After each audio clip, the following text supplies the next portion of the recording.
Hello friends, नमस्ते, राधे कृष्णा। कैसे हो आप सब? आई होप आप लोग सब ठीक होंगे फ्रेंड्स।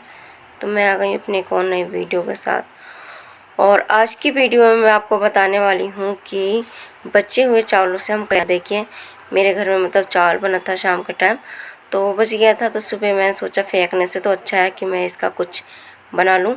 तो यहाँ पर मैंने क्या किया है कि चावल को पहले मिक्सर ग्राइंडर में डाल लिया है और नमक थोड़ा सा डाल लिया है, थोड़ा सा बेकिंग सोडा, ये डाल के इसे हम एक बैटर तैयार कर लेंगे, पेस्ट तैयार कर लेंगे, पीस कर।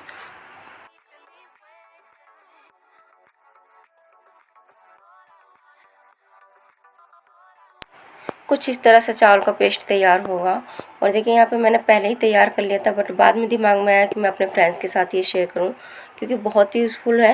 क्योंकि कभी ना कभी हमारे घर में जब चावल बनाते हैं थोड़ा बहुत ज़्यादा हो ही जाता है, कोई नहीं खाता है। तो इसी तरह से इसके पापा ने और अम्मा ने नहीं खाया था आर्यन के, तो ये बच गया था। तो मैंने कहा कहाँ फेंकूँ, क्योंकि आसपास कोई गाय भी नहीं है और कोई अपने गाय को कुछ नहीं, रोटी वोटी कुछ नहीं देने देता। तो मैं इसे कहाँ गेरूँ, क्या करूँ। तो इसे मैंने इस तरह से यूज़ किया है। तो देखिए, चावल का बैटर इस तरह से कुछ तैयार हुआ है और इसमें मैंने डाल दिया अजवाइन और पानी एक्स्ट्रा डाल के इसे गाढ़ा हम जब तक करेंगे जब तक कचरी के लिए तैयार नहीं हो जाता है। और फ्रेंड्स देखिए, ये गाढ़ा हो चुका है बहुत। अगर आप मैंने कम ही पानी डाला, क्योंकि जितना मैं पानी डालती ना उतना ही फैलता, तो इसलिए मैंने कम ही पानी डाला है। और क्या कहते हैं, मुझे थोड़ी कुरकुरी सी अच्छी लगती है। जो सॉफ्ट होते हैं ना, तुरंत टूट जाते हैं, तो वो ज़्यादा गलाते हैं ना जितना, उतना ही गलता है, वो होता है, सॉफ्ट बनता है। तो मैंने यहाँ पे थोड़ा कम ही गलाया है इसको, कम पानी में खदकाया है, कम पानी डालकर। तो अगर आप लोगों को भी कुरकुरी पसंद हो इस तरह की, तो आप भी ऐसी करना। अगर नहीं, सॉफ्ट चाहिए कि मुंह में डालते ही टूट जाए, तो वो एकदम बैटर पतला रखना पड़ता है ना।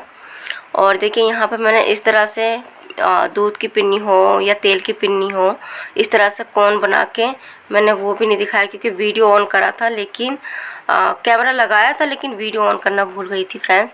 तो ये लास्ट का जो बच्चा था वो थोड़ा सा मैंने दिखाया। और देखिए, इस तरह से ये चावल जो है, कचरी हमारी चावल की सूख के तैयार हुई है। और क्या कहते हैं, चलिए इसे मतलब पूरी तरह से तैयार है, बस हमें फ्राई करना है। और शाम के नाश्ते के साथ, चाय के साथ आप आराम से खा सकते हो। और मुझे तो बहुत ज़्यादा पसंद है ये कचरी। और यहाँ पे मैं कर रही थी तैयारी, क्योंकि मम्मी जा रही थी सीहोर बाबा के दर्शन करने, तो उनके कपड़े इस्त्री कर रही थी, प्रेस कर रही थी। और क्या कहते हैं, खाने पीने का बहुत टेंशन, बहुत जिम्मेदारियाँ बढ़ गई हैं सच में।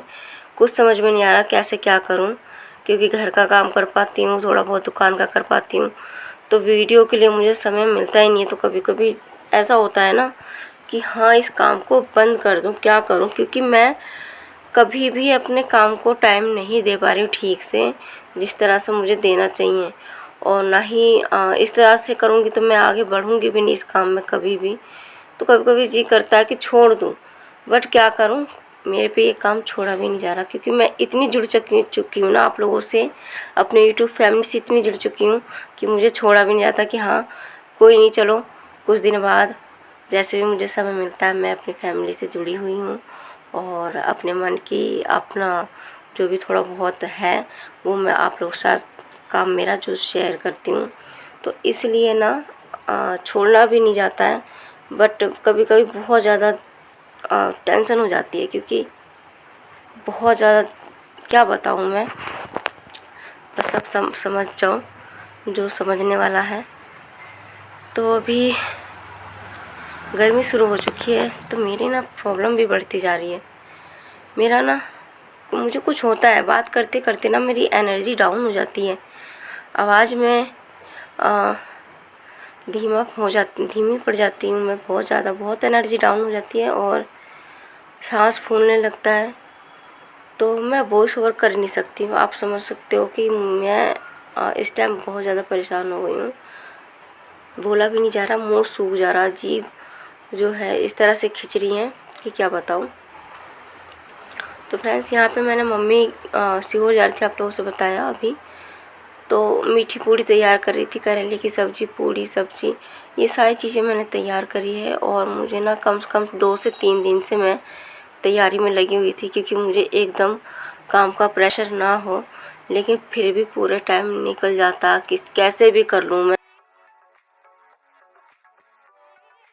अभी तो मम्मी सीहोर जा रही हैं, उसके बाद तो और भी दुगनी जिम्मेदारी है, क्योंकि दुकान 2-2 है, तो ये एक पे ही बैठ सकते हैं तो दूसरे पे मुझे बैठना होगा।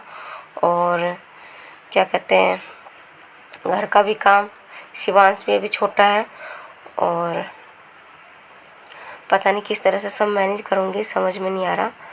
बट हाँ, कोशिश पूरी करूँगी कि घर, बच्चे और दुकान को संभालने की। और क्या कहते हैं, देखते हैं। मुझे टेंशन कई दिन से हो रही थी कि मैं कैसे करूँगी बाद में, क्योंकि इस टाइम शिवांश भी बहुत ज़्यादा परेशान करता है। चलने लगा है तो और भी ज़्यादा ध्यान रखना पड़ता है, और घर में जब छोटे बच्चे हो ना, तो बस कुछ कह नहीं सकते। एक सदस्य तो ऐसा चाहिए कि उन पर नज़र बनाए रखें। पता नहीं थोड़ी देर में क्या से क्या कर जाते, कुछ नहीं पता।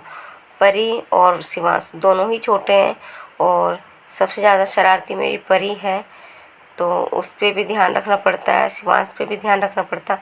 आर्यन तो अपने आप को संभाल लेता है, देख लेता, कर लेता है, बट ये दोनों बहुत ज़्यादा परेशान करते हैं। मुझे कभी कभी इतना चिल्लाते हैं ना कि मेरा जो बीपी है ना वो इतना बढ़ जाता है, तो बहुत ज़्यादा गुस्सा आता है, क्योंकि इनकी लड़ाइयाँ, इनकी जो बहसबाजी है ना चलती रहती है, दोनों में तो चलती ही चलती है, आर्यन में और इसकी। इनकी लड़ाई सुलझाते सुलझाते, मैं सच कह रही हूँ, मेरा तो बीपी हाई हो जाता है। कभी कुछ, मम्मी ये ऐसे कर रहा है, वो ऐसे कर रहा है, रोना गाना पूरे टाइम का इनका है। तो अभी यहाँ पे मैंने जो है मम्मी की सारी तैयारी करके और फटाफट से हम आ गए थे बच्चों का ड्रेस लेने, क्योंकि इनको स्कूल भेजना बहुत ज़्यादा ज़रूरी है ना। स्कूल खुल चुके हैं और बिना ड्रेस के एंट्री नहीं है, तो मम्मी ने सोचा कि जाने से पहले इनका ड्रेस दिलवा देती हूँ, ताकि इनकी छुट्टी ना हो। देखिए यहाँ पे हम पहले दे कर गए थे सिलने के लिए, तो वही चेक कर रहे थे कि ठीक से सिला या नहीं, क्योंकि पहले जब लेने आए थे इससे पहले तो छोटी आ रही थी सारी ड्रेस, आर्यन को नहीं आ रही थी, तो अलग से इसको सिलवाना पड़ा है। और परी के लिए हमने स्कर्ट लिया था, है ना, तो स्कर्ट नहीं चाहिए उसको, पैंट ही चाहिए, जैसे भैया को दिलवा रहे ऐसी चाहिए। तो मुझे तो स्कर्ट बहुत ज़्यादा पसंद है, पहन भी नहीं रही थी, बहुत ज़्यादा परेशान कर रही थी, वहीं पे मतलब चिल्वाने के लिए तैयार थी मुझे बस थोड़ा अपने आप को कंट्रोल करा कि बाहर तो थोड़ा शांत रह जाऊं, बट बाहर भी रहने नहीं देते मुझे शांत। और देखिए इस तरह से मैंने पहनाया, तो कह रही मुझे नहीं पहनना। घर पे आके ये पूरी, मेरे बच्चों के पास कपड़े नहीं रहते, इन्हें कितना भी कपड़े पहना लो। और देखिए एक नहीं, तीनों नहीं, निक्कर बनियान पहन लिया, क्योंकि गर्मी बहुत ज़्यादा हो रही है। गर्मी तो हो ही रही है, बट क्या कहते हैं, ये जब बड़ा वाला ऐसे पहनेगा ना, तो तीनों को ही चाहिए कि जैसे बड़े वाले ने पहना ना, ऐसे ही हमें भी चाहिए। परी तो करती करती है, अब छोटा भी करने लगता है कि मैं भी ऐसे पहनूंगा। तो देखिए तीनों खेल रहे हैं, मस्ती कर रहे हैं। और मुझे अभी क्या कहते हैं, इनकी जो है ड्रेस जो लाए, तो लंबाई ज़्यादा थी, थोड़ी सी चौड़ाई ज़्यादा थी, बड़ी ही सिलवाई हमने फिर, क्योंकि बहुत जल्दी इसको छोटी हो जाती है बेल्ट, तो मुझे वो ठीक करना पड़ेगा, परी का भी और आर्यन का भी।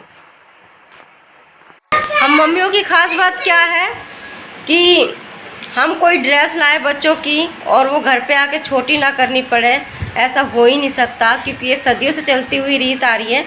हम भी स्कूल जाते थे, हमारी भी ड्रेस आती थी, तो उसे घर पे लाके, घर पे नहीं, पहले तो नहीं होती थी भाई, अब तो हम ये है कि अपने हिसाब से कर देते हैं। बड़ी ड्रेस लेकर आओ और उसके हिसाब से जैसा है साइज वैसा कर दो, लेकिन पहले तो बड़ी आती थी, जैसा है वैसे पहन के जाओ, बेशक हुआ बड़ा हो चाहे कुछ छोटा, तो आता ही नहीं था। हमेशा कोई भी ड्रेस हो मेरी, चाहे घर की हो, फंक्शन की हो, चाहे स्कूल ड्रेस हो, वो हमेशा ही बड़ी ही आती थी। क्यों?